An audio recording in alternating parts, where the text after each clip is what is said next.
Hello, warriors. Welcome to the You Movement. I am B. I want to first start off by saying thank you very much for all the support that I've been getting lately. I greatly appreciate it. Getting some new subscribers coming in. Welcome to the channel, everybody. Some likes. Thank you, thank you, and thank you. I appreciate because the algorithm and all of that recognizes when you like and share and comment. My comments that I get are just the best thing in the entire universe. They really are. They keep me going on this crazy, crazy mission. I want to talk a little bit about the craziness that is following soul's guidance, because as I've said many times, it's not necessarily what your ego would choose. So it's not. Soul is pushing me to further expand and develop the You Movement. So here, look, new. I got merch. Hop on over to the youmovement.com and there's a place actually here underneath the YouTube where you can hop into my store front and you can buy some merch. So I'm going to show you, this is we've got on this arm here, Save Yourself. We got this arm here, we got the You Movement, and in the back we got Spiritual Warrior going down. So yes, I ordered myself some of my merch to test it out. Came all the way from Lithuania. Who knows? All cotton, all ethical. It's good. It feels nice. I gotta say, I dig it. To me, it's all about the texture. Being autistic, I'm all about the texture of things. So if you want to buy some The You Movement merch, head on over and check out what we got over there. What else is happening right now ties in very much to a couple of things, actually. I personally am of the belief that everything is a spiritual lesson of sorts. Nothing in life this isn't spiritual. I've had people say that to me before. This is physical, it's not spiritual. And I'm like, alrighty, right? Well, I don't know how you got your spirit outside of your body so that it's not spiritual, but the reality is our spirit is huge, right? Our spirit is massive. Our soul, it's huge. It's way bigger than this house. And within that auric field, okay, we have many layers, and each layer gets denser and denser and denser. So at our furthest end is our spiritual selves, where we all interconnect on the cosmic plane and the astral plane, and we can have conversations with people that aren't even here in the room, all that telepathy that starts to happen when your gifts come online, which I'm going to do a video about coming up, but it's not going to be this video. Then we work our way in, and we've got the mental field, we've got the emotional field, we get your tingles, the tingling, and all your arm hairs stand up on edge when you hear something that's so inspiring, like some beautiful music, like a concert, and it just sends you into the tingles. Or for me is when I'm in the company or in the presence of people that are just wow to me. I can remember a university professor I had that used to teach me linguistics many moons ago, and I'd go into his classroom and I was just like, I was obsessed with this teacher, and people are like, why? And I'm like, he's so smart, oh my God, he's so smart, he speaks, and I just get wow.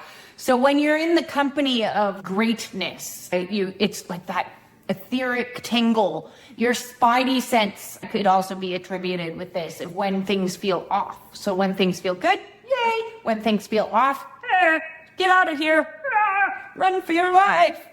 And sometimes what happens in our lives is that spidey sense gets debilitated. A lot of things get debilitated, programs get shut down.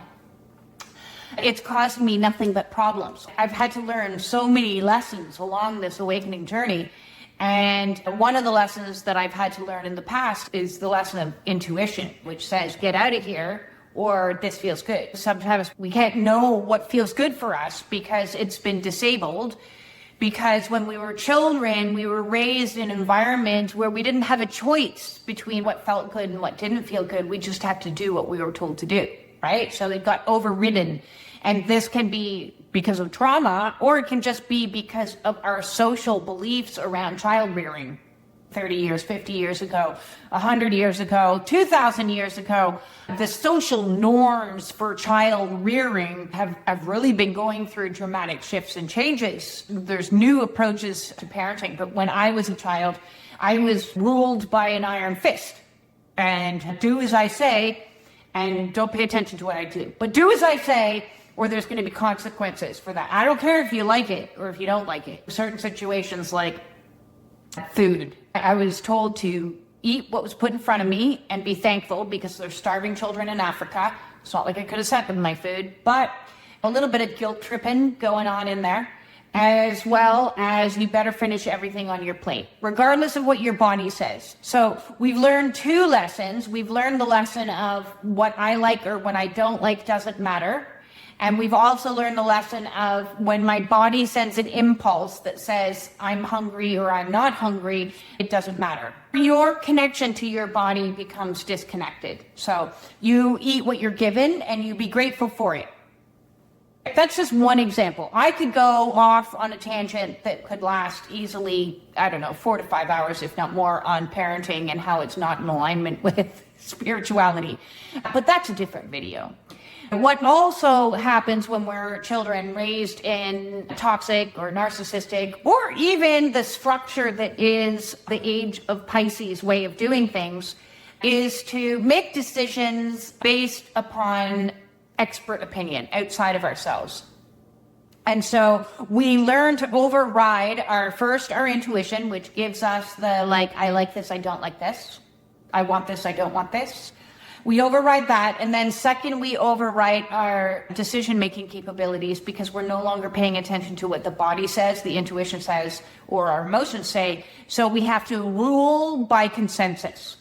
And when we rule by consensus, which is observable in the entire political structure, but it's also observable within the family structure, the micro structure, which is, am I allowed to do this? You say to your parent, and they either say yes or no, and they give the reasons why. And so we negate our personal decision-making capabilities and hand them over to other people. From a very young age, this is the indoctrination. So I'm going to hand this over to you. And we then don't learn to exercise that muscle called decision-making. And then we further have that muscle disabled as we go into the world and we go into school structures that are very much about stop paying attention to your intuition and follow the rule through this structure, which has the principal at the top and then the vice principal and the teachers and then the students. So bottom rung mentality. This pyramid structure has been utilized in our political systems, in our education systems, in every system, even in the family system. The family system is somebody is at the top, could be mom or dad, depending. Somebody's at the top, and we all go to that person to find out what we can do and what we can't do, and what is the norm within the family, and what's acceptable and what's not acceptable. And they rule in a number of ways. They rule by control. They rule by fear. They rule by an overly authoritarian type of attitude. They rule by manipulation. They rule by guilt and shame, which ties into manipulation, different toys that they could use to get you to step in line.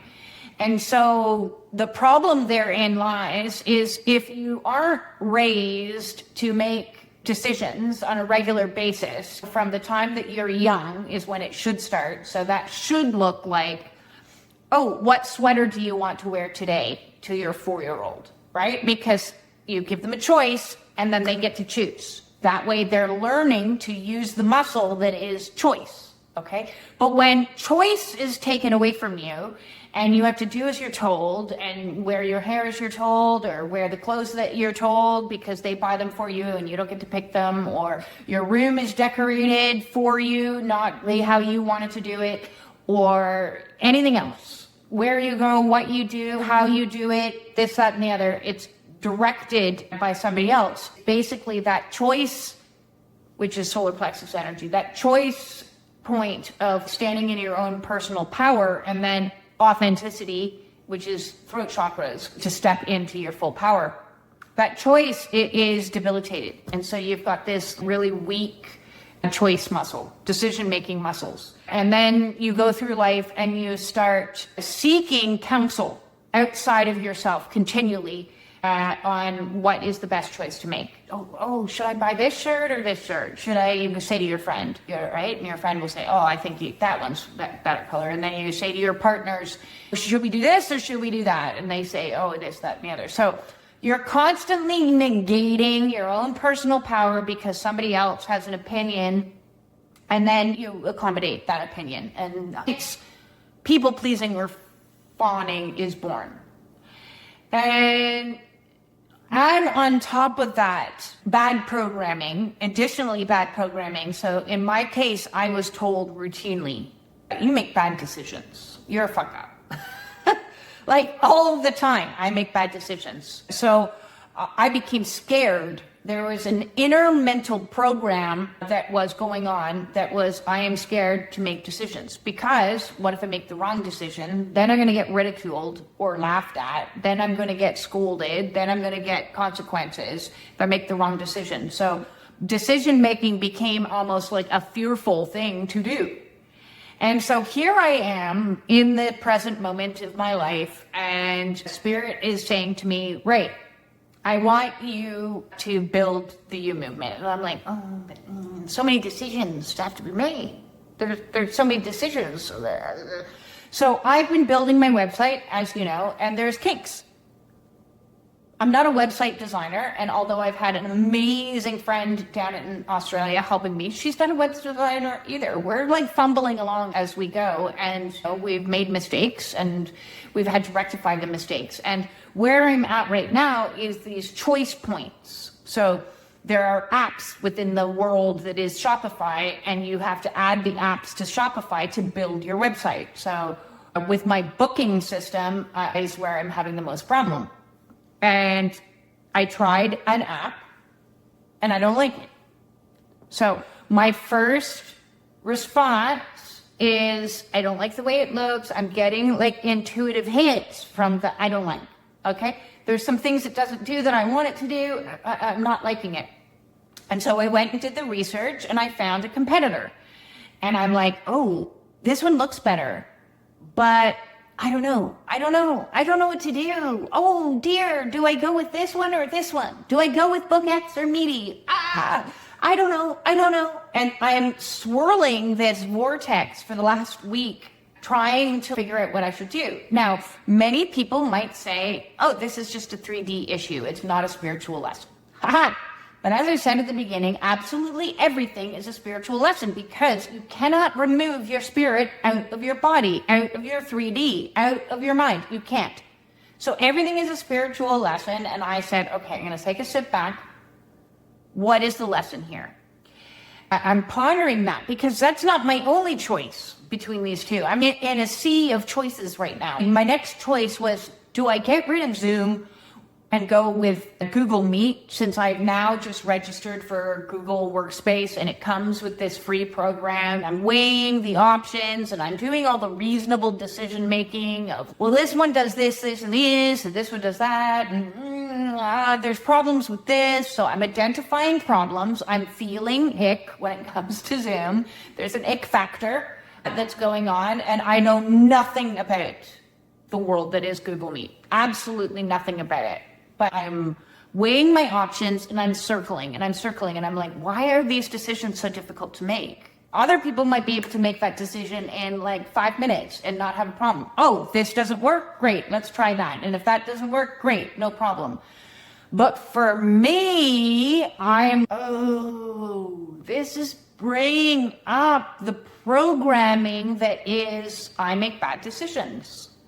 And I don't want to make another bad decision because this one didn't work out. I don't want to go and do another decision that also might not work out. And then there's the underlying program that is, I have to be perfect in all things. I have to know what I don't know. And how can you know what you don't know? Because you don't know it, right? A lot of times our idea of perfection is based around the knowledge that we do have, and we're eliminating our ability to acquire new knowledge and new experiences. People often say, oh, the grass is always greener on the other side. Maybe it is, maybe it isn't. When you have a lot of trauma, you might be scared to go across the fence and see if it's greener or not, because you're scared that it's going to look worse than this. Trauma doesn't say the grass is greener on the other side. Trauma brain says, oh no, over there might be a mud pit. Even though you can't see it and you haven't experienced it and you don't know, it could be a mud pit. Or it could be lush, beautiful grass where everything runs smoothly and everything interfaces really well, and I don't have the problems that I'm having with Zoom because Zoom doesn't interface with Mac programming. It then becomes like too many things, too many chefs in the kitchen. We got Zoom, we got BookX, we got Shopify, we got my Mac computer, we got Google, all in here fighting for a system. And if I simplify my life, potentiality is that it could be way better. It could be way better. But if you have so many years of, oh no, I'm scared to make the decision because what if it's worse?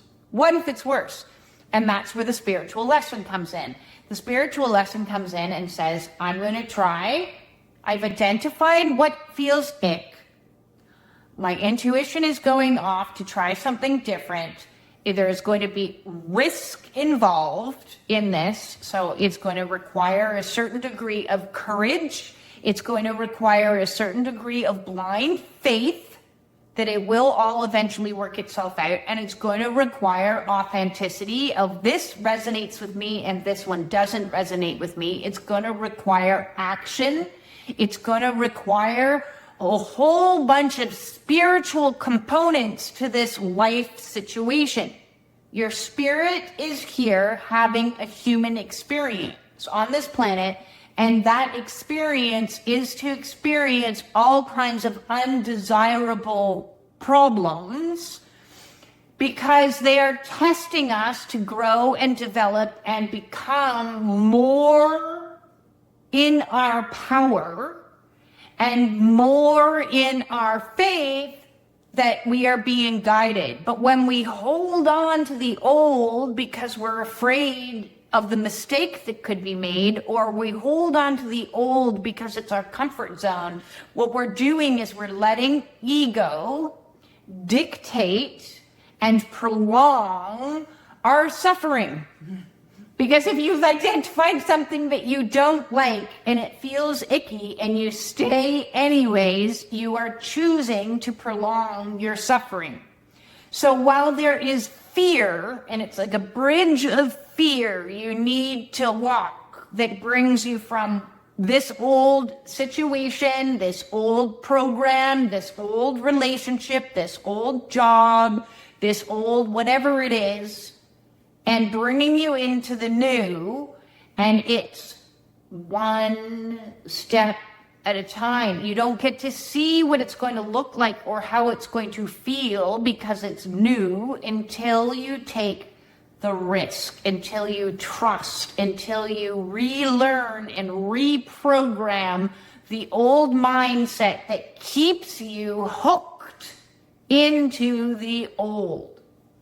The phrase, just let go. It's such sweet words, but it's not as simple as just letting go. It is a much more complicated process because we have to change our thought patterns. We have to change our habitual behaviors. We have to change our emotional responses. And what I mean by that is we need to feel the fear and do it anyways. Even if you're feeling anxious, even if you're feeling paranoid, even if you're feeling panic, even if you're feeling any of these things, that is the pathway, that is the bridge to the new. You don't get to just teleport yourself into a new life with a new partner and a new job and a new financial situation and a new functioning business and a new this. You don't. You don't. You just don't. And it's sad and it's disappointing and I wish it was different than it is.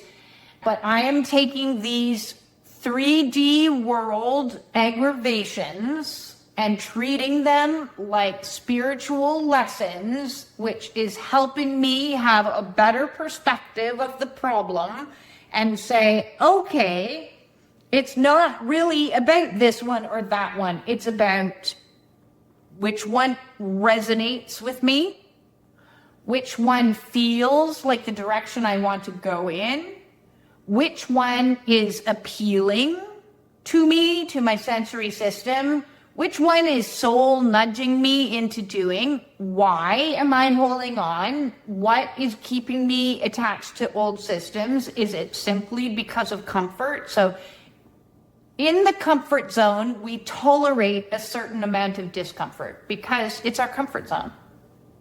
We get used to the ick, right? When I was in my marriage for as long as I was, it was horrible. It never got better. I kept beating my head against the wall over and over and over and over and over and over and over and over and over again. Like, seriously, it's no wonder that my mind was becoming concussed, because there was a certain amount of comfort being in the home that I had made comfortable.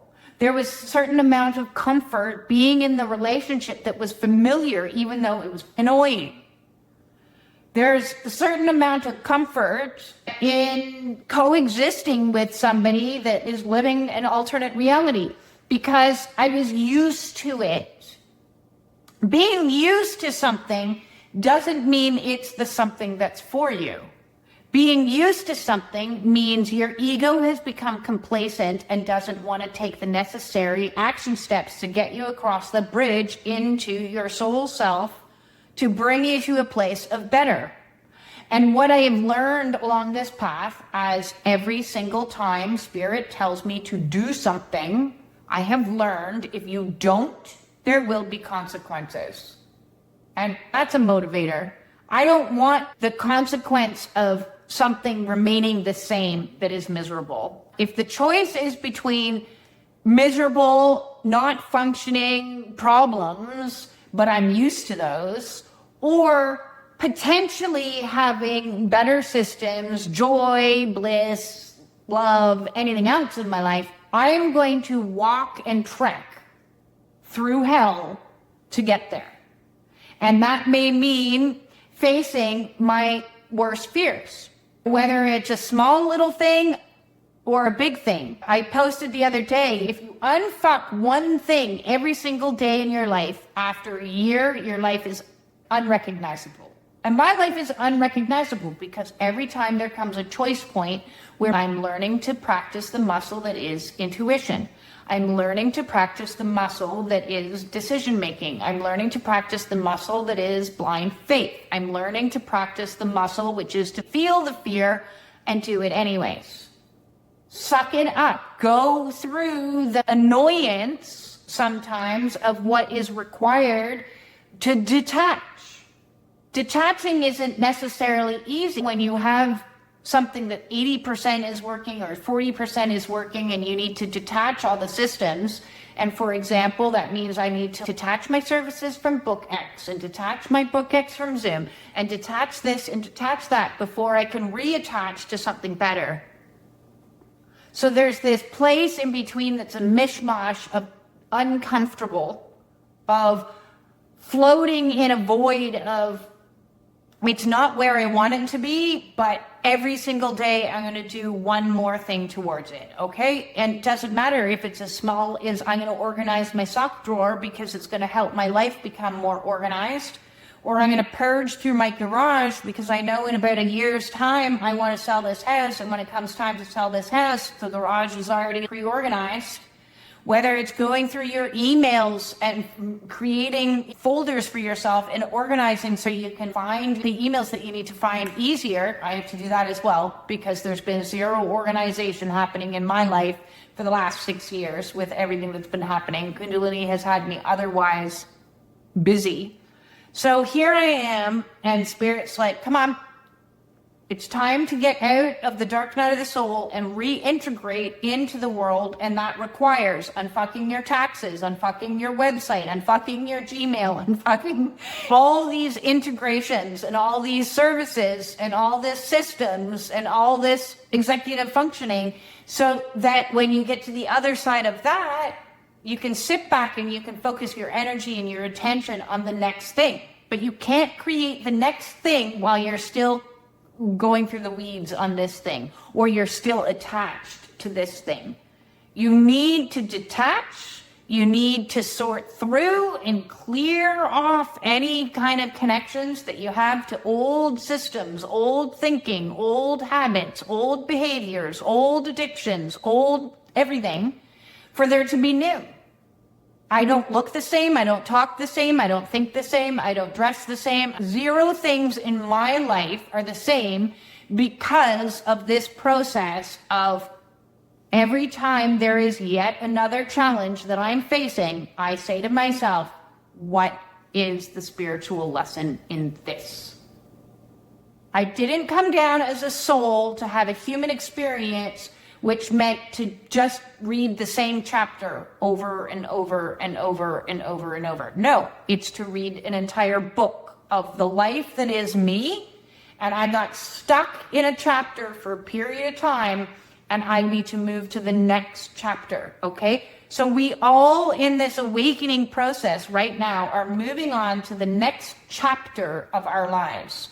And that means leaving the old chapter behind and becoming different.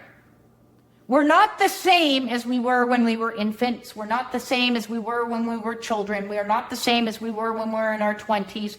And we keep going through growth and development. On this Kundalini spiritual awakening, twin flame journey, whatever you want to call it, what we are doing is going through spiritual maturation so that we can create a new life. New. That means not the same as the old. That means new. Never done before, never experienced before, never felt before. And this process, oh my God, it's crazy. It is absolutely crazy. And you will bump your head up against the wall many, many times as you're being pushed in one direction and your ego is pushing you in the other. And it's like the squeeze, the squeeze, the squeeze before you go, fine. Oh my God, fine, I'll do something different. Oh my God, I'll try this. Sure, okay. I'll try that. Sure, okay. It might fail, but you know what? It might work out. It might be better than you could have possibly ever imagined. If you can't even imagine it being better, then when you let go, let God, and let yourself be pushed and carried through the weeds, through the white water, going with the flow is not always easy. Sometimes flow is mud-like and not going anywhere. Sometimes flow is whitewater rafting and hitting your head on rocks. Sometimes the flow is bringing you out to sea and the waves are huge and it's like, oh my God, what's happening here? Sometimes the flow is like a tsunami and just takes you down. And sometimes the flow is like lying on your paddleboard at 7 o'clock in the morning when the sun is rising and there's birds singing and you are just lying there taking it all in. Breathing peacefully. Sometimes it's like that. So I want more of that. I want more of that. So I'm going to let go of the things that are causing waves in my life. And Zoom is causing waves, and BookX is causing waves, and I want to go over there where things seamlessly work together and flow and move with ease and joy. That's where I'm heading. That's where I'm heading. So I'm going to continue unfucking my outer reality every single day, one thing at a time. This is my ABLE program that I have been doing that has transformed my life. I have an ABLE playlist that's 4 years old. Every single day, achieving one thing. Every single day. A for able. Achieve one thing. Achieve one thing. Clean up something on your physical world, or achieve anything. Anything at all. It's a brain chemistry hack, and it helps keep you motivated. So wash the clothes, or sweep something, or just do something. Just do, if you're overwhelmed with, oh my God, there's so much to do, I'm selling my house, and there's a million things, just do one thing. Just make sure every single day you're doing one thing, okay? And B for bliss. We need to raise our vibe to get to bliss, which means we need to feel all those icky emotions. You can't bypass it. There is no separate elevator that brings you up to bliss, this vibrational frequency. You have to go through every other frequency to get to this frequency. If bliss is 600 to 1,000 in and around frequency, and depression is 5. Okay? That means you need to go to like 10 and 15 and 20, 25, 30, all the way up, moving yourself up out of depression, up into anxiety. Anxiety is a higher frequency than depression. Does anybody want it? No. Because when you're in hell, you keep going. You keep on a-trekking. You keep on walking. Thank you, Winston Churchill, for telling me that. When in hell, keep walking. So keep walking. If you're having anxiety, feel the anxiety, allow the anxiety, because next you're going to move into fear. And then you're going to be in fear for a while, and you're going to hang out in fear for a while, and it'll linger. And then you're going to do things anyways, and you're going to move up from fear, and you're going to be in grief, and you're going to move up. You're going to be in maybe some jealousy or even some anger. You're going to move up, and you're going to move up, and then you're going to be in neutrality, and everything's going to feel boring as fuck. And then you're going to move up, and then you're going to experience moments of peace. Is peace the same as joy? No, it's not, but it's on the way. It's on the way. So B for bliss is about cultivating bliss. It's about working your way up, climbing the emotional frequency ladder and working your way up through all of the emotions so that you can get up to bliss. I want bliss. I'm not blissful right now. I still got a lot of ways to go before I'm blissful. I have moments of neutrality. Those are pleasant. And then I sink back into grief again, and I'm like, oh my God, I'm here again, but I might as well I can't avoid it. I might as well be here in it. Oh, now I'm feeling some fear again. Oh, now I'm feeling some neutrality again. Oh, now I'm feeling some joy. Boom. And then back down. So you get little tasters and you go back down. L. L is for love. Able. Love the fuck out of yourself. Are some of the things that you are doing, the actions that you're doing, helping you or making your situation worse? Right? If your situation is health and you're eating shitty foods, you're making your situation worse. Listen, I know all about the lies that you can tell yourself. I know all about those lies. I'm eating very healthy. I'm eating okay healthy. And so you take a long, hard look in the mirror and you go, okay, maybe I'm not eating that healthy. If you think you're eating healthy and you do a food journal and you track everything that you're eating every single day for a week, for a month, and then go and look at it, maybe you're not so eating so healthy after all. Right? So we need to be honest with ourselves. So loving the fuck out of ourselves means I love myself enough to give myself nutrition. I love myself enough to give myself exercise. I love myself enough to clean this sock drawer, to do this laundry. I love myself enough to provide myself a clean environment. I love myself enough to get out of icky environments.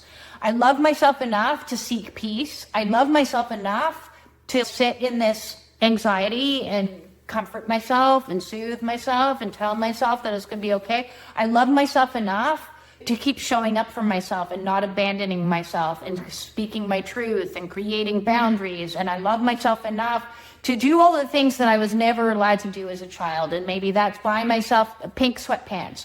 Maybe that's treat yourself to a massage. I love myself enough to take care of myself, to love myself, to be compassionate for myself, to forgive myself, I love the fuck out of yourself. Nobody else is going to do it, so you need to do it because that's how you teach the world how you want to be treated. And it's very easy to say, but it's very hard in practice because it means showing up for yourself over and over and over again and saying, oh, look, I'm in the middle of a spiritual lesson because these website stuff is frying my head and I'm going to love myself enough to make the difficult decision to go to Google Meet I love myself enough. Now, my decision is a minor decision, except my body is responding at a trauma. So my body, to my nervous system, it's no different than leaving a marriage. Okay, maybe it's not that bad, but you know what I'm saying is we need to make difficult decisions, and we need to make the decision of which decision is me loving myself enough, and which one is me telling me to shut up and tolerate. Because if you're telling yourself to shut up and tolerate, if you're repressing, if you're suppressing, if you're denying, if you're diluting, if you're any of those things, that is not loving the fuck out of yourself. It is not. And then E for exercise. Every single day you need to try to do, and I know on a spiritual awakening there's some days you're not. And so we're not going to have guilt about it. We're not going to beat ourselves up about it. But when we can we get out for a walk and get some fresh air? Can we try? Just try. If you're in the pits of depression and you can just try to get outside and go for a walk, you don't have to join a gym. If you're overweight, you're not going to lose it in one day anyways. But all I did was start with 1 block. That's all I could manage at the beginning, was walking 1 block. I was in pain. I had diabetes. If I walked too far, I was going to urinate myself. It was a mess. And I was like, okay, I'm going to do 1 block. And that 1 block over a year turned into 5 kilometers that I would walk. And then I was in Dark Night of Soul, and I wasn't walking much anywhere. I would walk downstairs into my backyard. I would lie on the grass, and I would be like, please, God, help me. Please, God, help me. And there wasn't a lot of exercise that was happening in Dark Night of the Soul. So I get it. There are phases in your awakening where you have 0 energy. And that's okay, because then we go back to love the fuck out of ourselves, right? And then as soon as we can, give ourselves a little nudge, even though you may not feel like it. A lot of this awakening process is doing stuff you don't feel like. Give yourself a little nudge. Go for a walk. I tried to join a Taekwondo class, but as per always, when Spirit's like, no, you're not focusing on what you're supposed to be focusing on, I went and injured my knee. For the last 3 months, I've had a sore knee. So no Taekwondo for me. And I've been taking it easy on the yoga because I don't want to overextend my knee. I'm going to just gently walk, slowly. But I'm going to allow my body some movement. It is the you movement, so that there is required some movement. There is absolutely required some movement. If you need help with that, there's a body playlist. There's a food playlist. Go into those. Find out more about aligned walking and how it completely changes your life.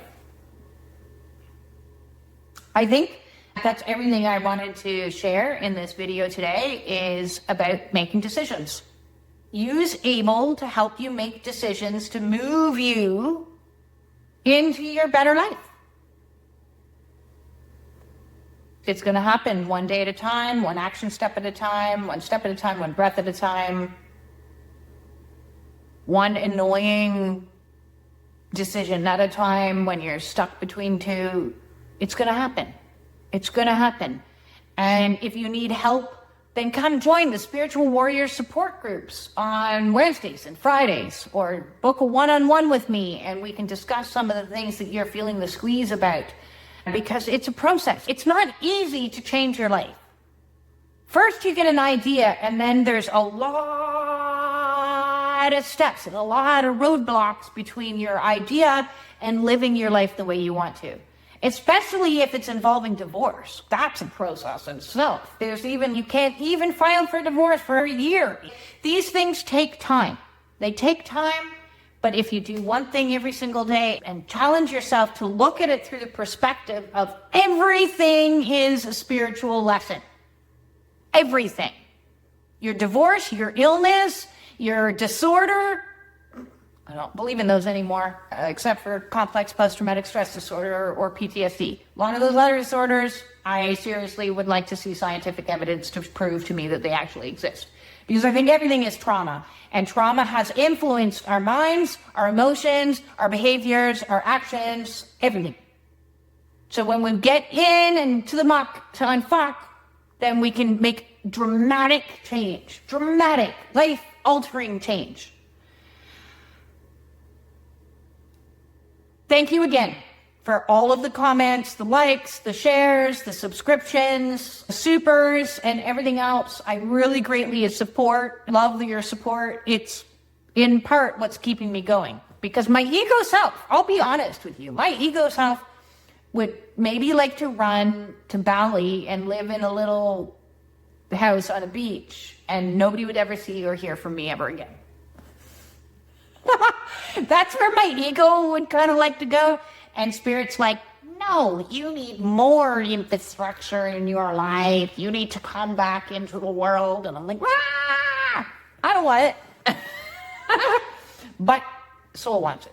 So what soul wants, soul gets, because that's me loving the fuck out of myself. No more running away. Stepping up and being the warrior. The warrior. The warrior. The warrior that I am. Mwah. Peace. Peace it.